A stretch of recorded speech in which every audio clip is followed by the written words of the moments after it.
आधी आबादी के लिए विशेष जो ये बिल है, महिला आरक्षण बिल जो है, उसको इस बार इस संसद भवन में इस विशेष सत्र में प्रस्तुत आज कर दिया गया। आज लोकसभा में नारी शक्ति वंदन अधिनियम जो है उसके नाम से महिला आरक्षण बिल को पेश किया गया। इसे कानून मंत्री अर्जुन राम मेघवाल ने पेश किया। कल इस पर लोकसभा में चर्चा होगी और उसे पारित कराया जाएगा। लोकसभा में बीजेपी के पास, और जाहिर सी बात है कई सारे राजनीतिक दलों के भी समर्थन इसमें है, तो लोकसभा में इसे पारित कराने में इतनी मुश्किल नहीं होगी।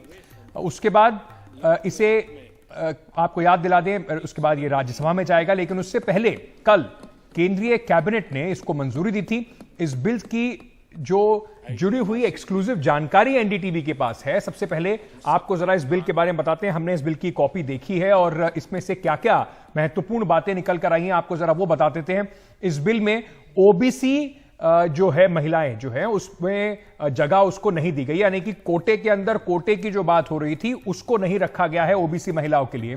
33% आरक्षण में सुप्रीम कोर्ट जो जिस तरीके से अब तक बात होती रही थी, इसमें 33% आरक्षण ने जो एससी एसटी यानी कि शेड्यूल कास्ट शेड्यूल ट्राइब जो महिलाएं हैं उनके लिए 1/3 आरक्षण जो कि संविधान पारित है, यानी कि संविधान में उसके प्रावधान किए गए हैं, उसको उसके हिसाब से 1/3 जो है इस 33% आरक्षण का 1/3 जो है वो शेड्यूल कास्ट शेड्यूल ट्राइब महिलाओं को इसमें दिया जाएगा। जनगणना परिसीमन के बाद 2027 में पूर्णतः इसको कार्यान्वित किया जाएगा। कई सीटों पर दोहरा जो क्रियान्वयन है, रोटेशनल उम्मीदवार, इस तरीके की इसमें बातें रखी गई हैं। जनगणना परिसीमन के बाद 2027 में पूर्ण तरीके से इसको कार्यान्वित करने की बात कही गई है। आज इस पर प्रधानमंत्री नरेंद्र मोदी ने नए संसद भवन में पहले दिन के भाषण के दौरान बिल की चर्चा की। उन्होंने इसके बारे में क्या क्या कहा, पहले आपको वो सुनवाते हैं। अनेक वर्षों से महिला आरक्षण के संबंध में बहुत चर्चाएं हुई हैं, बहुत वाद विवाद हुए हैं। महिला आरक्षण को लेकर संसद में पहले भी कुछ प्रयास हुए हैं। 1996 में इससे जुड़ा बिल पहली बार पेश हुआ था। अटल जी के कार्यकाल में कई बार महिला आरक्षण का बिल पेश किया गया, कई बार, लेकिन उसे पार कराने के लिए आंकड़े नहीं जुटा पाए और उसके कारण वो सपना अधूरा रह गया। महिलाओं को अधिकार देने का, महिलाओं की शक्ति का उपयोग करने का वो काम शायद ईश्वर ने ऐसे कई पवित्र काम के लिए मुझे चुना है।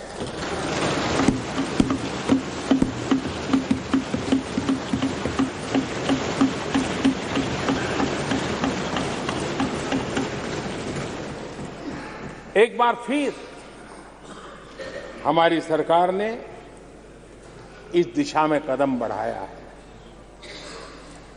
कल ही कैबिनेट में महिला आरक्षण वाला जो विधेयक है उसको मंजूरी दी गई है।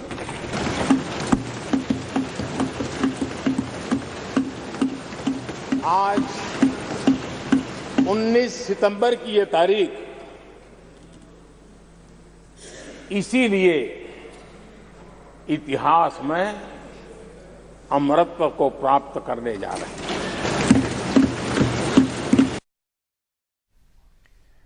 नई इमारत में राज्यसभा के पहले दिन, जैसे मैं थोड़ी देर पहले चर्चा कर रहा था, महिला आरक्षण बिल को लेकर ही कांग्रेस अध्यक्ष मल्लिकार्जुन खड़गे और निर्मला सीतारमण के बीच में बड़ी खासी बहस हो गई।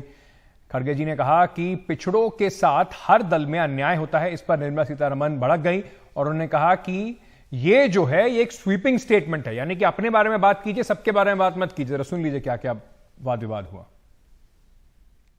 सभी पॉलिटिकल पार्टियों का, मैं एक पार्टी बोल के नहीं बोलता, सभी पॉलिटिकल पार्टी की एक आदत है कि महिला बोले तो कमजोर महिला को दे देते हैं, जो सक्षम है, जो लड़ सकती है। अरे सुनो, तुमको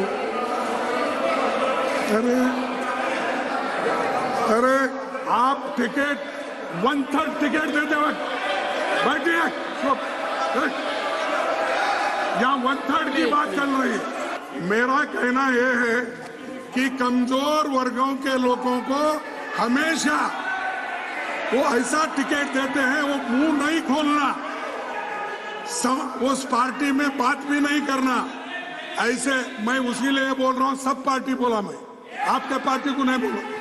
अरे बैठिए आप मैडम, आप मैं ये देखिए, अरे है सभी पार्टी, हिंदुस्तान के हर पार्टी में ऐसे है। We respect the leader of the opposition, but to make a sweeping statement that all parties choose women who are not effective is absolutely unacceptable. I speak on behalf of all our women. We've all been empowered by our party, by our Prime Minister. Rashtrapati Draupadi Murmu ji is an empowered woman. Please, ये पिछड़ी हुए महिलाओं को, schedule caste महिलाओं को ऐसा मौका नहीं मिलता जैसा इनको मिल रहा है। ये हम बोल रहे हैं, इसीलिए तो इसीलिए राष्ट्रपति जी कौन है? Once again, राष्ट्रपति जी कौन है? Let us respond, please. Honorable Finance Minister. राष्ट्रपति द्रौपदी मुर्मू जी कौन है? I am sorry, opposition leader cannot please insult people like this. Cannot draw differentiation between women. महिला आरक्षण बिल पर